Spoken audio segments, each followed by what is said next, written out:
রেলের উচ্ছেদে দিশেহারা শতাধিক ব্যবসায়ী। কাটোয়ার মালগুদাম এখন ধ্বংসস্তূপ। রেলমন্ত্রীকে চিঠি করার কথা বললেন কাটোয়ার বিধায়ক। পূর্ব বর্ধমানের কাটোয়ার ঘটনা। গতকাল রাতেও কাটোয়া স্টেশনের মালগুদাম এলাকায় ছিল শতাধিক ছোট ছোট দোকান, তার সাথে জড়িয়ে তাদের পরিবারের কয়েক হাজার মানুষ। কিন্তু শুক্রবার সকালে এই মালগুদাম পরিণত হয়েছে ধ্বংসস্তূপে, যা দেখে মাথায় হাত ওই ব্যবসায়ীদের। এই মালগুদাম এলাকায় দীর্ঘ 50 থেকে 60 বছরেরও বেশি সময় ধরে ব্যবসা করছেন এই সমস্ত ব্যবসায়ীরা, যার মধ্যে রয়েছে সবজি, ইলেকট্রনিক্স, জামা কাপড় ইত্যাদি বিভিন্ন রকমের ব্যবসা। আমাদের এখান থেকে ম্যাক্সিমাম 5000 লোকের পেটে সংসার চলতো। রেল আমাদেরকে 28 তারিখে নোটিশ করেছিল, আমরা নোটিশটা অ্যাকসেপ্ট করেছিলাম। রেল বলেছিল আমাদের এখানে একটা বড় প্রজেক্ট আছে, যদি রেল প্রজেক্ট করে আমাদের কোনো বাধা নেই, রেলের উপর দিয়ে কেউ যেতে পারবে না। যদি রেল প্রজেক্ট এখানে না করে তা আমরা কিন্তু আবার এখানে পুনরায় বসতে বাধ্যকর হব। এখানে আমরা কোনো পার্টির লেভেল নয়, আমরা এখানে সবাই ব্যবসা সমিতির কথাটা বলছি। সংসার কী করে চালাবো বলুন? আমাদের তো আমার এখানে বাবা ব্যবসা করে গেছে, আমার দাদু ব্যবসা করে গেছে, তাদের ন্যাস ধরে এখন আমরা করছি। এরপর আমাদের ছেলেপিলেরা কি করবে বলুন? আমাদের আর কোনো কাজকর্ম নাই। এখানে ম্যাক্সিমাম হাজার হাজার লোকের পেটে ভাত মারা গেল। তবে আজকে সেই সব আর নেই। উচ্ছেদের পর পড়ে রয়েছে শুধুই ধ্বংসস্তূপ। এখন পরিবার নিয়ে কি করে রুজি রুটি চালাবেন সেই নিয়ে চিন্তায় কয়েকশো ব্যবসায়ী। আমরা চাইছি যে আমরা ধরুন বেকার ছিল, পড়াশোনা করে বেকার ছিলাম, আমরা এখন আমাদের ধরুন সংসার আছে, মেয়ে আছে, বাচ্চা আছে, তারা কী খাবে তার জন্য আমাদের যদি একটু ব্যবস্থা করা হয়, এটাই আমাদের দরকার, সেটুকুই চাইছি আমরা। আমার নাম হচ্ছে সরওয়ার হোসেন। তারা বলেন, আমরা রেলের উন্নয়নের বিপক্ষে নই, কিন্তু আমাদেরকেও এই উন্নয়নের সঙ্গে সামিল করতে হবে। রেলের অমৃত ভারত প্রকল্পের কাজের পর যে জায়গা পড়ে থাকবে সেটা রেল ব্যবহার করবে না, সেখানেই আমাদের ব্যবসা করতে দিলে আমরা খেয়ে পড়ে বেঁচে থাকবো। এর উন্নয়নের জন্য যদি ওদের যেটুকু জায়গা দরকার ওরা নিয়ে নিক, ছেড়ে দেবো, আমরা কোনো প্রতিবাদ করবো না। কিন্তু আমাদের জন্য যে ছোট ছোট জায়গা দিয়ে পড়ে থাকবে পাশে, আমাদের দিলে আমরা সেখানে করে খেতে পারবো। আমাদের সেই ব্যবস্থা যেন রেল পক্ষ নেয়, করে দেয়। বিক্রয় না, রেলের যেটুকু দরকার নেই, আমাদের একটু করে দেয়, আমরা যেন একটু বসে করে খেতে পারি। না হলে তো আমাদের অবস্থা খারাপ। আমার মিলন দেবনাথ।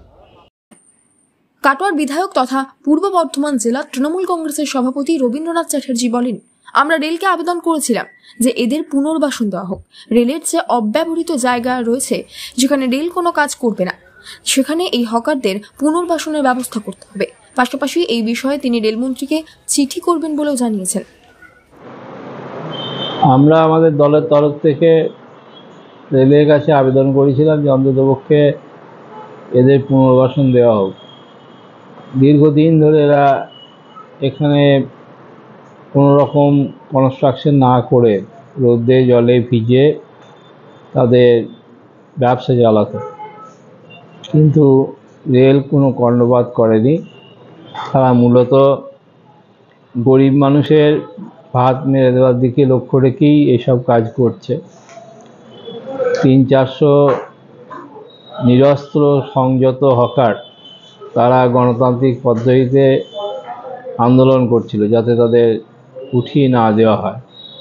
তা তাদেরকে উঠাবার জন্য কয়েকশো সশস্ত্র আরপিএফ বাহিনী নিয়ে এসে জবরদস্তি তাদের সমস্ত মালপত্র নষ্ট করে দিয়ে সেখান থেকে উঠিয়ে দেওয়া হয়েছে।